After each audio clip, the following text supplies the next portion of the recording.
সেরা অভিনেত্রীর তালিকায় জয়া ও Farin.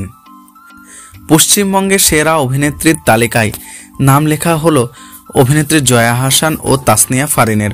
West Bengal film journalist association আয়োজিত সিনেমার সমাবর্তন 2024 অ্যাওয়ার্ডে মনোনয়ন পেলেন বাংলাদেশের দুই অভিনেত্রী। কৌশিকী গাঙ্গুলি পরিচালিত অর্ধাঙ্গিনী সিনেমার জন্য পার্শ্ব চরিত্রে শ্রেষ্ঠ অভিনেত্রী ও অতনু ঘোষের নির্দেশনায় আরও এক পৃথিবী সিনেমার অভিনয়ের জন্য মোস্ট প্রমোটিং ফিমেল অ্যাক্ট্রেস ক্যাটাগরিতে মনোনয়ন পেয়েছে তাসনিয়া ফারিন।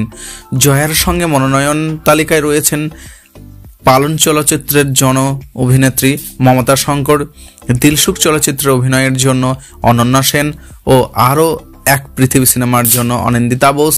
আর তাসনিয়া ফারিনকেও লড়তে হবে দিলসুখ অভিনেত্রী ঐশ্বর্য সেনের সঙ্গে। গত 2 জুন পশ্চিমবঙ্গের সিনেমা হলে মুক্তি পায় জয়া আহসান অভিনীত সিনেমা অর্ধাঙ্গিনী। সিনেমাটি পরিচালনা করেছেন জনপ্রিয় নির্মাতা কৌশিক গাঙ্গুলি। এক পুরুষের জীবনে 2 নারীর হৃদয়ের যুদ্ধ নিয়ে এগিয়েছে সিনেমার গল্প। এতে জয়া ছাড়াও অভিনয় করেছেন অভিনেত্রী চূর্ণী গাঙ্গুলি ও অভিনেতা কৌশিক সেন। এই সিনেমার জয়াকে দেখা গেছে কৌশিক সেনের স্ত্রীর চরিত্রে, আর চূর্ণী গাঙ্গুলিকে অভিনয় করেছেন সাবেক স্ত্রী ভূমিকায়।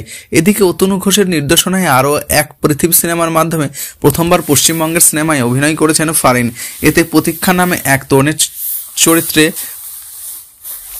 অভিনয় করেছেন তিনি। মেয়েটি 11 বছরের জীবনের অভিযাত্রার গল্প। এটি গল্পে প্রতীক্ষার নিজের প্রকৃত পরিচয়, প্রকৃত আশ্রয় খুঁজে বেড়ান। এসকে মুভিজ প্রযোজিত এই চলচ্চিত্রে ফারিন ছাড়াও আর অভিনয় করেছেন নির্মাতা কৌশিক গঙ্গোপাধ্যায়, সাহেব ভট্টাচার্য ও অনিন্দিতা বসু।